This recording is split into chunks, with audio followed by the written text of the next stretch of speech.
Good morning, everybody. How are you? Hope you're all well. Today we are going to discuss aggregate functions, which of course we categorize as advanced select statements. Now, these aggregate functions operate on a number of rows. They can also operate on a group of rows, okay, to return a single result for each particular group. That is, if you have decided to group by a given, to group by some set of columns.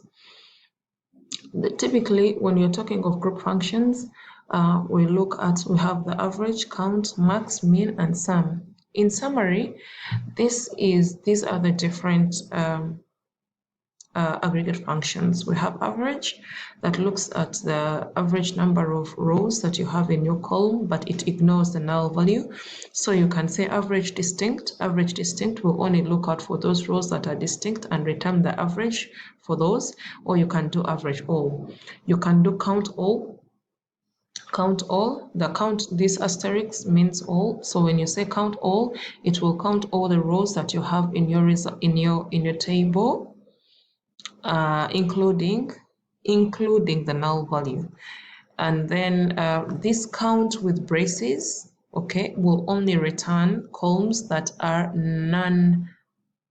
non-null columns. In other words, when it comes to the count aggregate function, it depends on how you're using it. The count may include null values or may not include null values. Now, the first count that you see here, this one here, it will return it will count all the rows, including those that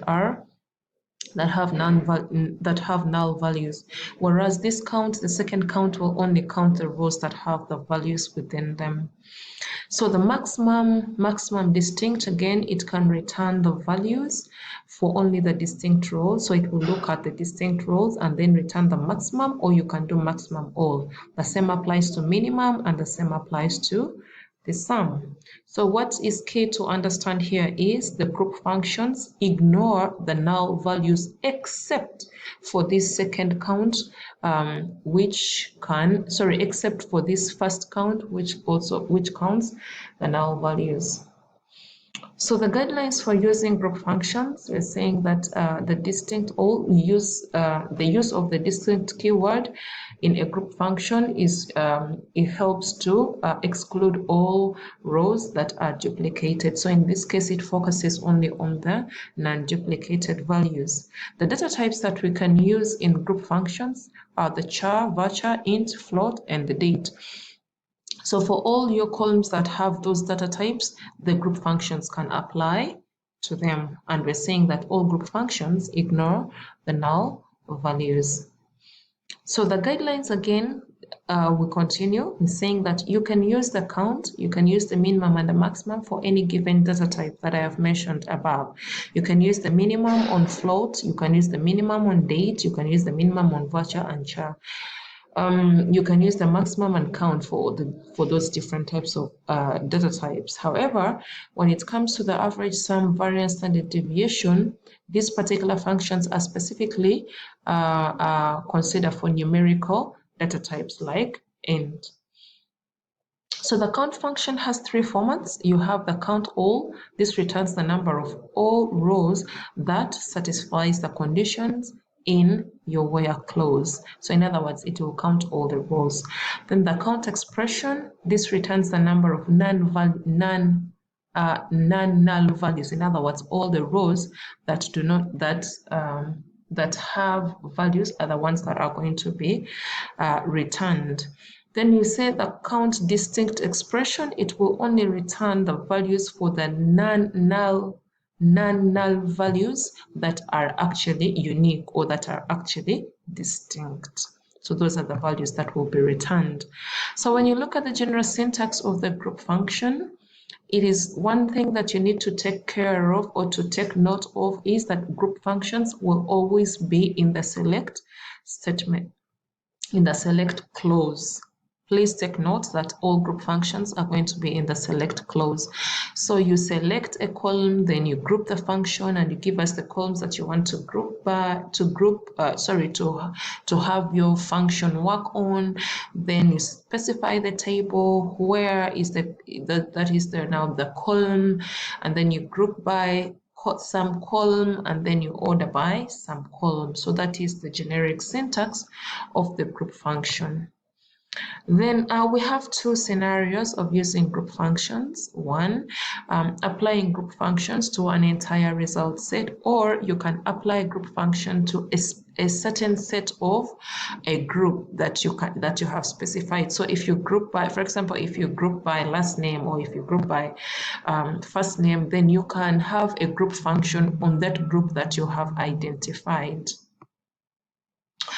Then so if you're applying group functions to the entire result set or to the entire table, this is how the syntax will be like. For example, you can say select maximum tuition, average tuition, minimum tuition from the program. If you realize in that upper statement, you see that we have three group functions that are going to be applied on tuition. So you'll have the maximum, you'll have the average, and then you have the minimum from the group. Then also the second select statement, where it's saying that select the average rank, okay, and then select maximum program from program where tuition is less than 3.1 million. So what essentially this will do, it will give you an average of rank, it will give you the maximum of the program, and then but it will only look at those whose tuition is less than 3.1 million. So that is the first way of applying group functions to the entire table. Now this one is applying the group function to a group of columns in your table. So the group by clause enables the splitting of the record set data into into smaller groups. So in this case, you'll see that you're saying that select prog code, then we want you to so in other words, the columns that are going to be returned, we're going to return a column called prog code, and then you're going to return a column that is what you call the average tuition, okay, from program, but you're saying we want it to group by a program code. So what essentially this is going to return is you're going to create different groups for the prog code, and then for each and every particular group there's going to be an average tuition that is attached to it. So essentially that is what that particular statement means. So here we are looking at applying the group function to just a specific column. If you look at the previous year, we didn't have anything we did not have the group by clause, okay? So here we are applying to the entire table, but here we have a group by clause. So we are only applying the group function to the program. So in other words, it's the program code, the average tuition that we will have computed is going to be attached to each and every particular group using the program code. So these are critical guidelines that you have got to take care of, especially where you're using the group by function, the group by clause, and where you're going to have group functions. Please, I want you to separate this, what we call a group by. Group by is a clause, and then we have a group function that enables us to do different expressions on our data.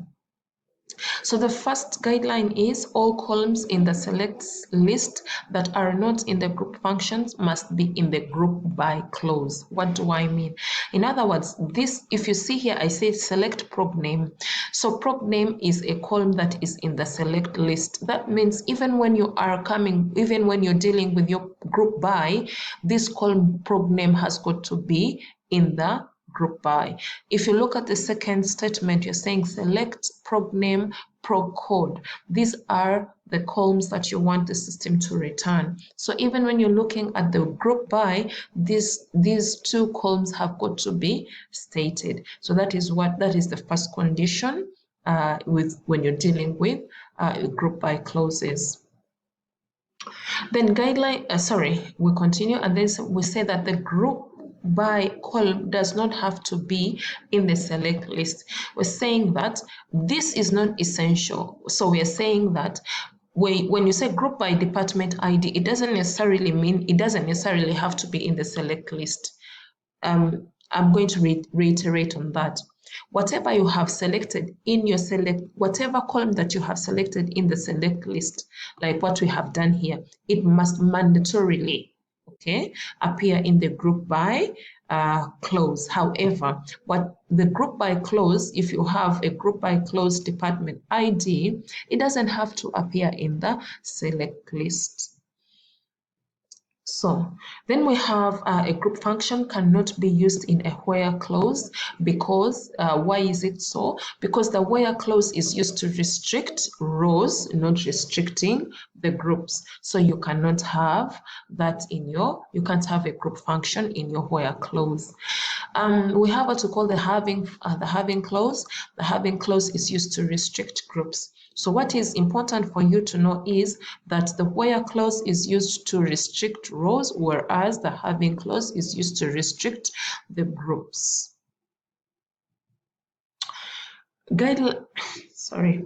You can group by more than one column.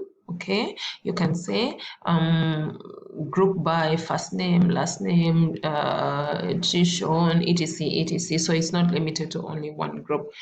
But if you look at that select statement, for example, if select first name, last name, sum in years, sum years in the school from student group by first name and last name. So we can as well include another attribute, another column under the group by clause without having to necessarily reflect it in the select statement.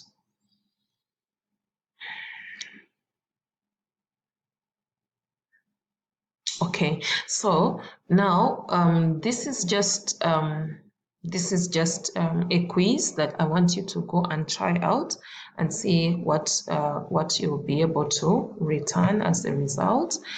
Then we have the having clause. Like I have earlier mentioned, I said that the having clause is used to restrict groups. Okay, so in other words, and it's mandatory that the having clause must come immediately after the group by. That is, if you intend to use the having clause, it must come immediately after the group by, because we have said that it is used to restrict the groups.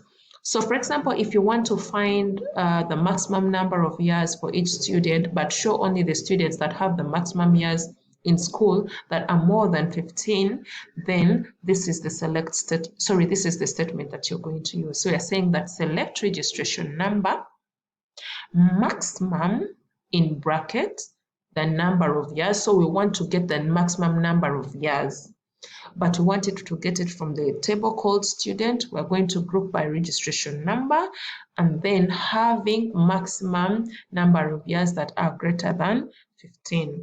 Okay. So that is, you can try this out, but that would mean that you'll have to create another column, years in school, and the years in school here you're looking at either 2 years, or they have spent 15 years in school, or 20 years in school. So essentially it has got to be a numerical value. Okay, so we're saying that an example of a select statement that utilizes all the clauses. If you look at this select statement, it utilizes all the clauses. You select the columns you want to deal with from a table where the last name, okay, not like, in other words, it should, your last name, the last name that you have, the column last name, whatever values that you have in here should not be, it should return only the values that do not have ma in between them. The group by the last name, having the salary, when you create the sum of the salary, it should be greater than 30,000, and then you say order by the summary. So it is imperative that you know how all these things work. Thank you very much.